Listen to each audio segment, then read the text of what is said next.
Well, welcome back, everyone. I am so excited that we are about to talk to one of my favorite ladies in the entire world.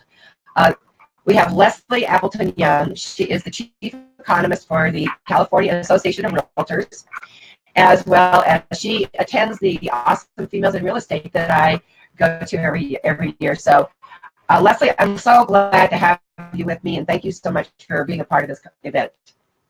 Connie, it's my pleasure. I'm delighted to be here today. So I know a little bit about your story, but I would like you to share it with everyone. How did you make it to being the chief economist for the California Association of Realtors? Well, it certainly wasn't a pre-planned event whatsoever. I majored in economics in college, and then I went back to East Philadelphia for graduate school, and got my master's degree, and had an unsuccessful marriage, and ended up back in California at age 31 with a 1-year-old beautiful baby, and not really sure what I was going to do next. I had worked at the Federal Reserve Bank of Philadelphia when I was in graduate school. I worked for a consulting firm called Hellas in Providence, Rhode Island. So I had a lot of kind of analytical, statistical background, but I wasn't sure what I was going to do. And then I got back to my parents' home in Long Beach in December, and in January there was an ad in the Los Angeles Times.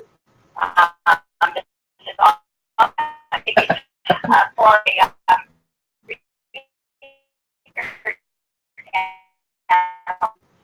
for the largest real estate, and I didn't have a resume, so I, put one together, had it professionally typed, and mailed in my resume. And the following week, I was called in for an interview with Kathy, head of the Feminist Majority, and is still a very dear friend.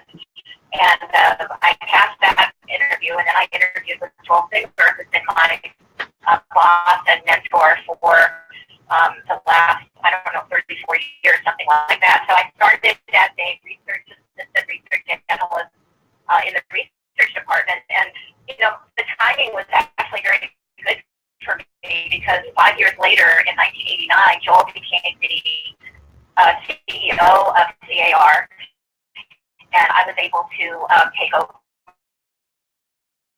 the research department. CAR, I didn't really know anything about housing, but I've learned a lot since they gave me my first HP 12B and taught me how to calculate PITI. I've come a long way. And it really is one of the most fortuitous things that's happened to me in my life, because it's been an amazing career, because the people have just been phenomenal. Home ownership. So it's been a good fit. So can you explain what the chief economist does? Well, I direct the activities of what is broadly called the Member Information Group, and it's a little bit of an interesting mix. We've got the core research department, which consists of about 2 fabulous senior economists with alongside the path of guarantee that she had later today. She heads up our industry and broker relations area. She's the vice president, and that's all the outreach to the brokers and understanding kind of industry structure and what's happening with all the disruption in the industry and all that kind of interesting stuff, and including what you're talking about. So that you have the part of the organization that interfaces with all of the local associations. So in California, there's 108 local associations of realtors that are run by an association executive or CEO. So we do, in my area, all of the communication with them, and sometimes that crisis control with things that happen. We're involved in our disaster relief fund, which has been very active, unfortunately, the last couple of weeks. So, and also the housing affordability fund is my area, and Teresa is also active with the Latino outreach initiative. So we all do a little bit of everything within this kind of core member information area. How many members are there now for the California Association of Realtors? We're going to come in this year at around 194,000, and next year our forecast is for slightly more than 200,000 realtors. The peak membership was 211,000 realtors back in 2006. So we're, just around it a little bit, a 200,000 member organization. Very, very. Is it the largest association in the country? In terms of the Realtor Association, in terms of overall membership, yes. Awesome, awesome. Considering the staff and what you're overseeing, and knowing you just a little bit, I know you have some mindfulness practices, and this is really all about, Kickbutt is all about how mindfulness meets strength, empowerment, and vision. So can you share with us maybe a couple of the mindfulness techniques or tools that you use to work with your team? Oh my goodness. Well, I certainly encourage everybody to take care of themselves and to get enough sleep. I found out that one of the people in my area is working most weekends, and I said, no, you can't do that. You need to have downtime. So we are very family friendly. We want the employees of CAR to have a life. We want them to be out and about in the world and bring best practices back to the organization. So I don't use the word balance because I think that's kind of impossible. But to me, good choice to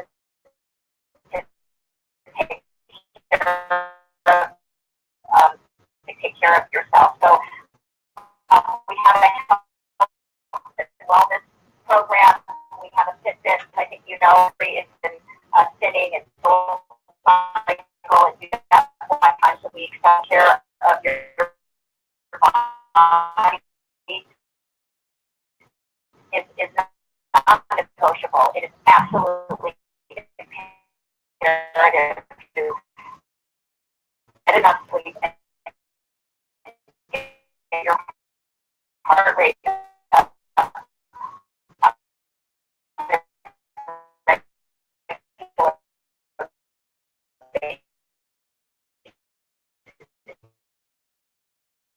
You're going to be able to participate a good team member, because if you don't do those things, burn out. Probably 25 years ago, we read one book, and the book was called Sacred Cows Make the Best Burgers. And the next year we read It's an 8-Broke Break It. So, in your mind, go back to the early 1990s when the internet was just kind of starting, and PCs were like, why would you need a computer at home? It's a very different world than we have now. But what we realized was that when we formed this committee, or whenever you get a group of people together, it's always possible that whatever task or objective you have, there's people sitting at that table that already have it figured out. They know what needs to be done. Why do we have to even talk about it? And what we found that was that by reading a common book and discussing it, it put everybody kind of on the same playing field, if you will. And by choosing books, we don't pick books that have anything to do with real estate particularly, but we have books that deal with change and what's going on in the world and what's going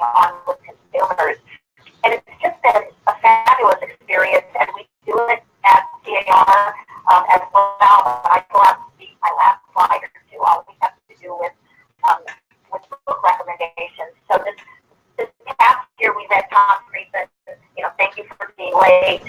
We read Angela Duckworth's script. We read Hillbilly Elegy. So we read Hamilton. I'm a big Hamilton fan, so I made everybody read an 800-page book.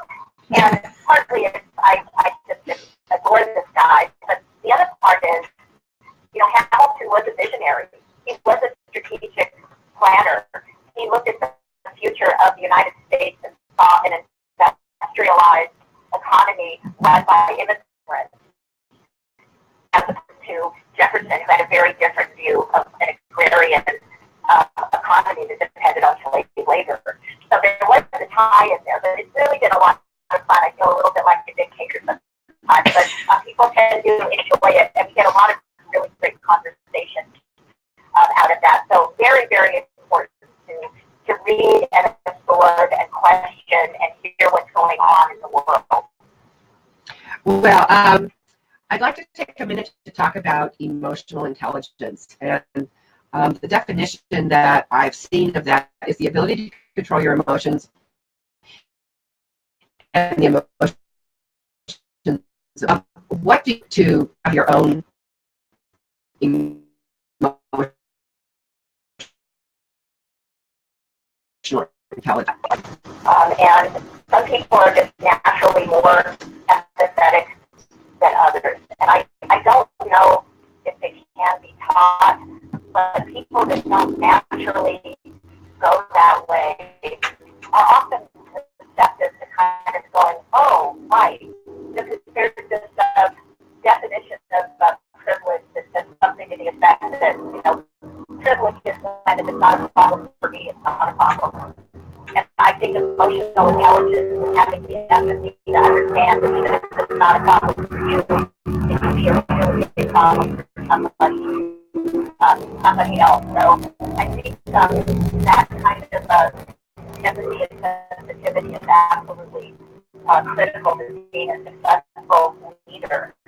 My favorite definition of leadership is influence, right? And you can be a fabulous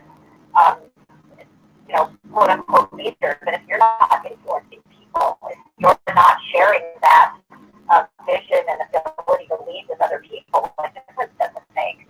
Absolutely. So being able to influence people means that you're able to connect with them in a way that they're open to your message, open to being part of a dialogue with you. So emotional intelligence is critical, and it's one of the reasons, one of the books that we're really big on at CAR is the Humans Are Underrated.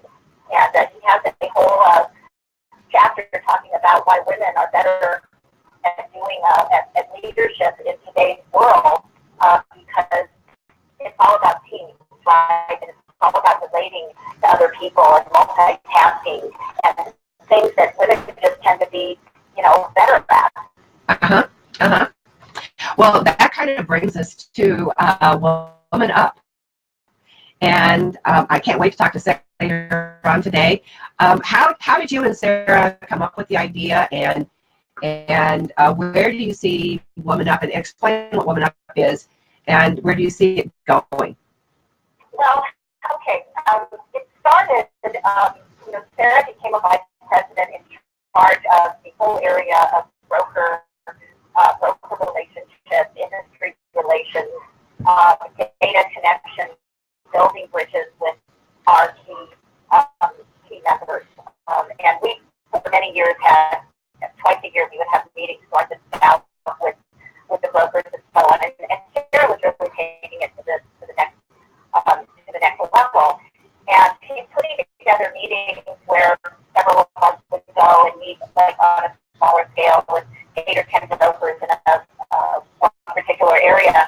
And she was really having trouble finding any women brokers, right? And it was like, what's wrong with this picture? We have an industry that's over 50% female, and yet we're looking for broker owners, and we're coming up a little bit empty-handed occasionally. So what is that like? So we started to do some research, and we realized there was this huge gap between the agents in the industry being female, and it's something like 53-54%,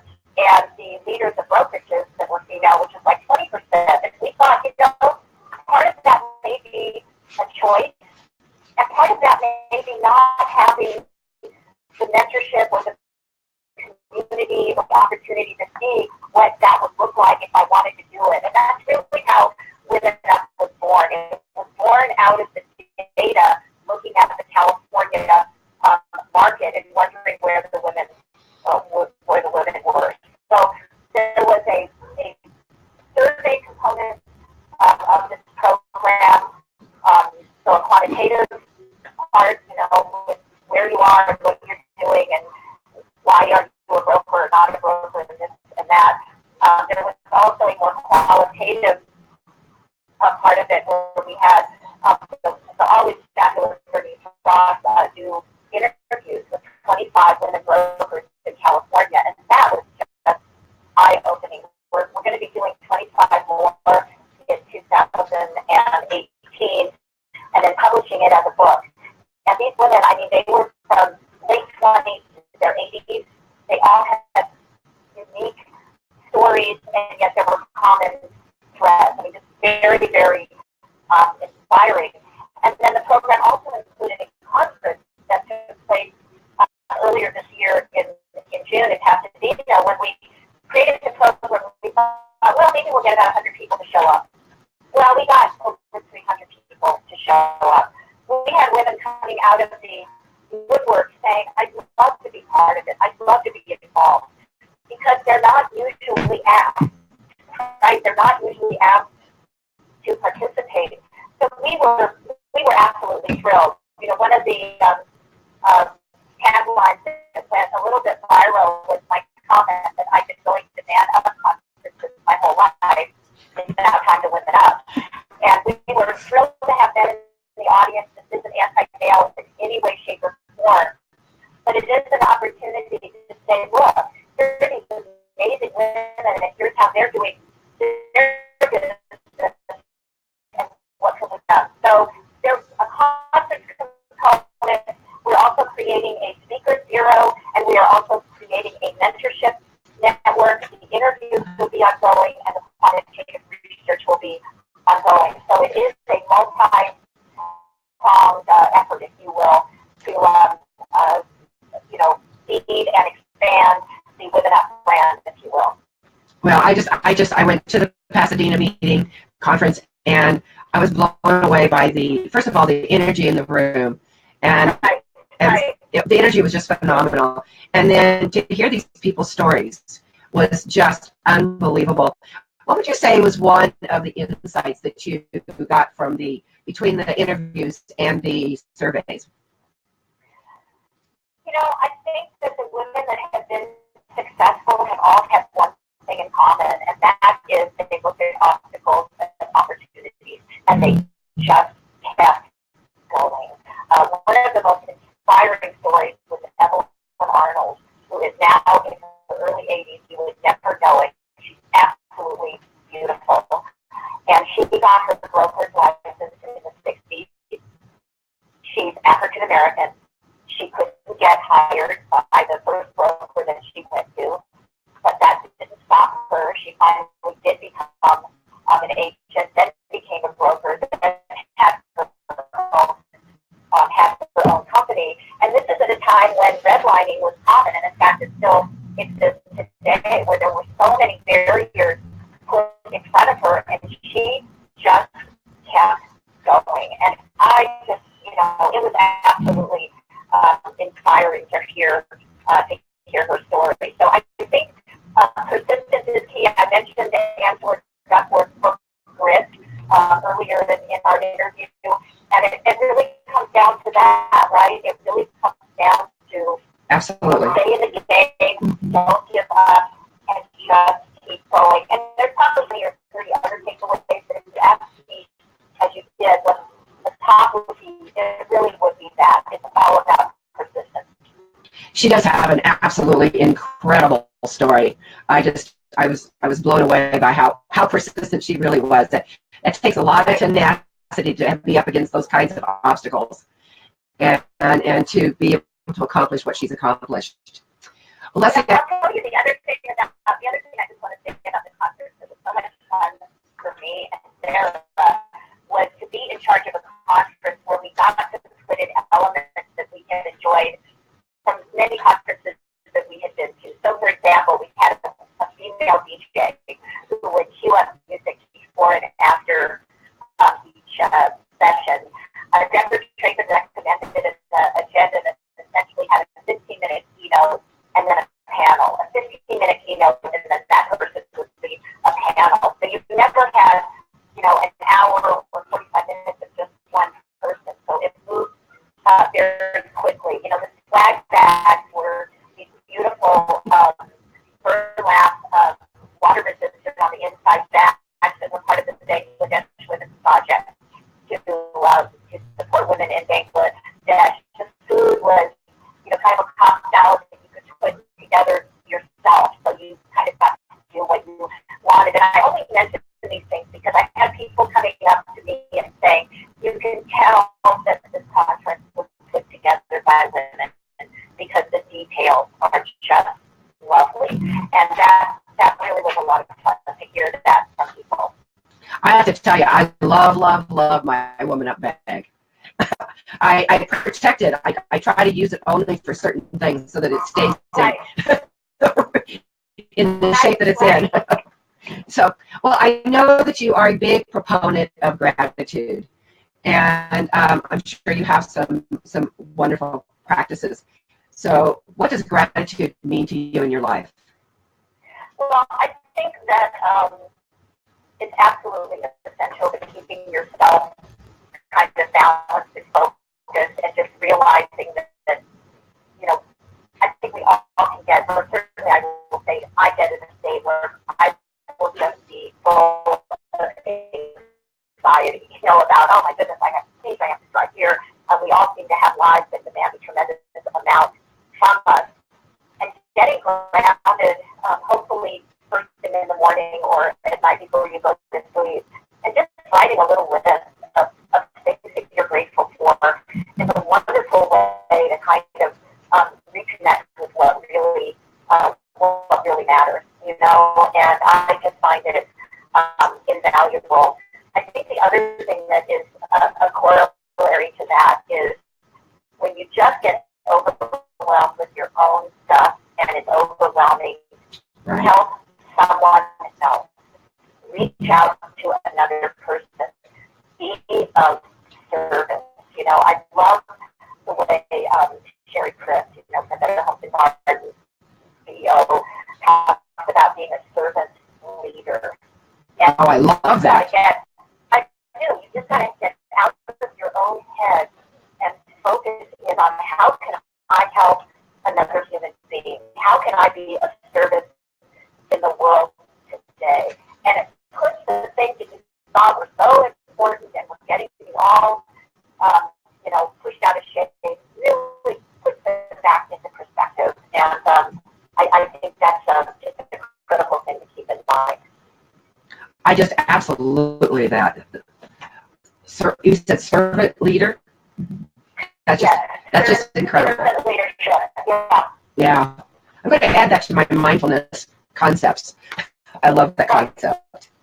Well, I'd like to go back to Woman Up for just a minute. When is going to be the next meeting? And one of the things after I went to that conference, I started checking out other associations around the country, talking to some of the local associations, and then I started talking to others outside of the real estate industry.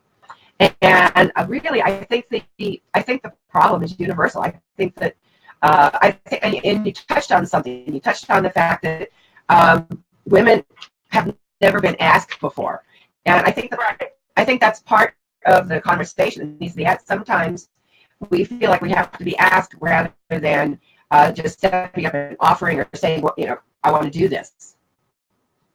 Well, I think it's a challenge when you go to these industry events and there's no women on stage.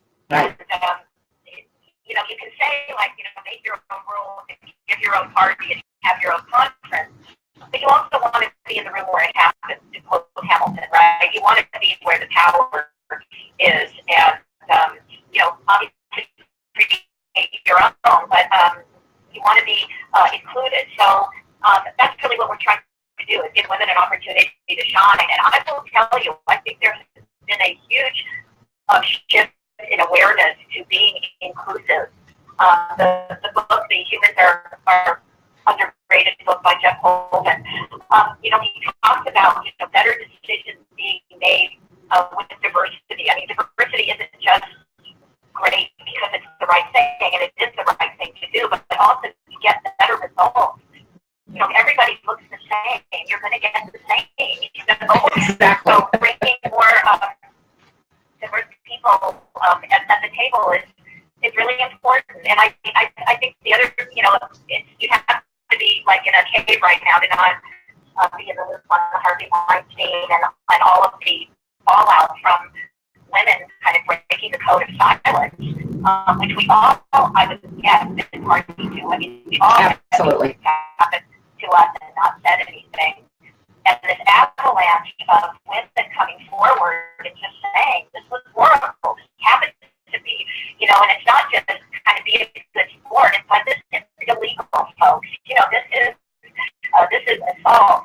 I think we're at a tipping point where more and more people are recognizing that there's been a problem and that we're all going to be better off by sharing ideas and everybody being at the table. And I remember Bernice talking about, being at Inman years ago and not seeing many women up there. And now Brad is, one of the strongest proponents of having women participate.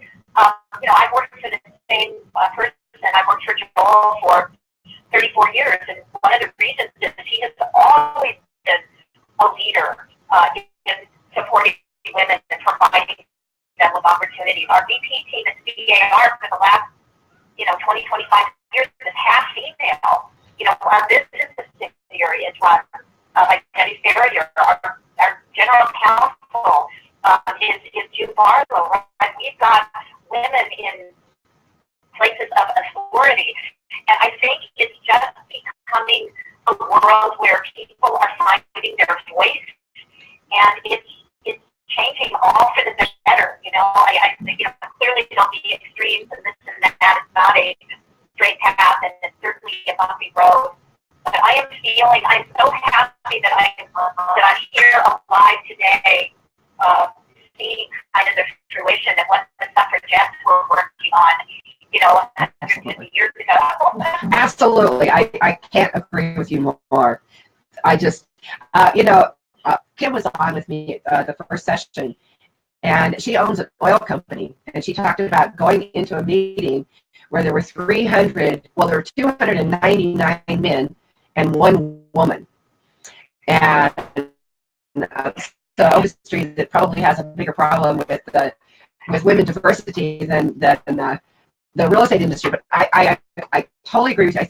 I think we're at a tipping point. I think that what Woman Up is going to do to the real estate industry, I think is going to spread to other industries. And I really believe that the current conversation about Weinstein is really going to help fuel the effort and really start to make a difference. I totally agree with you on that.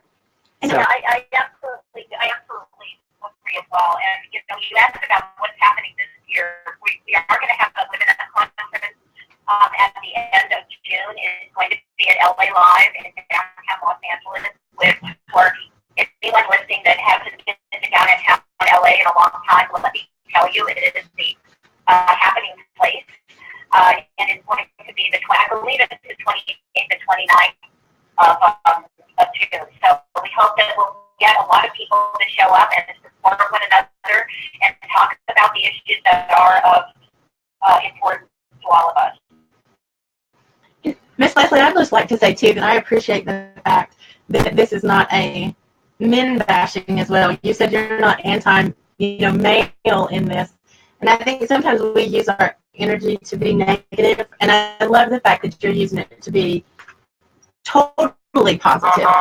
Yes, absolutely, and let's be real. I mean, men have been victims too. Mm-hmm. Absolutely. Imagine being raised to not cry and express your emotions and support everybody, and just being given this mold and this title without just that's what it means to be a man. And the reality is there are gradations. so I think this effort is really should be freeing for everybody, right? To find their own way and have it to be okay to be who they are. Yeah, absolutely. I couldn't agree with you more. Well, Leslie, I want to thank you. I just love you. I think you're so inspiring.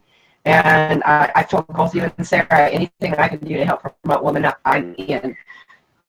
Well, Connie, you have just been a beacon of light for so long in this industry, and I know you agree when I say, this is really an exciting time to be alive right now and support each other and support the younger people, men and women coming into the industry. So I'm just delighted to be part of the effort and part of the movement, and I can't wait to see what happens next. Oh, me too. Well, thank you for taking the time this morning to speak with us. And I know we had a little bit of technical difficulty, so you're speaking on your phone, and but it all worked out. It was a great conversation. So thank you so much for sharing. You're so welcome. I'm going to be so interested in hearing the rest of the program. So good luck the rest of today and tomorrow as well. Okay. Well, thank you so much, Leslie. You have a fabulous day. Thank you. You too. Thank you both. Bye-bye. Bye-bye. Bye-bye. Well, we'll be back in just a few minutes. We've got our next speaker, which is Dr. Bernice Ledbetter, and she is the director for the Center for Women in Business, Women in Leadership, rather, at Pepperdine University. She's also the chair for Pepperdine's Master of Science in Management and Leadership degree program. She's been awarded many national educational awards. So stay tuned. We'll be back at 11. Thanks. Bye.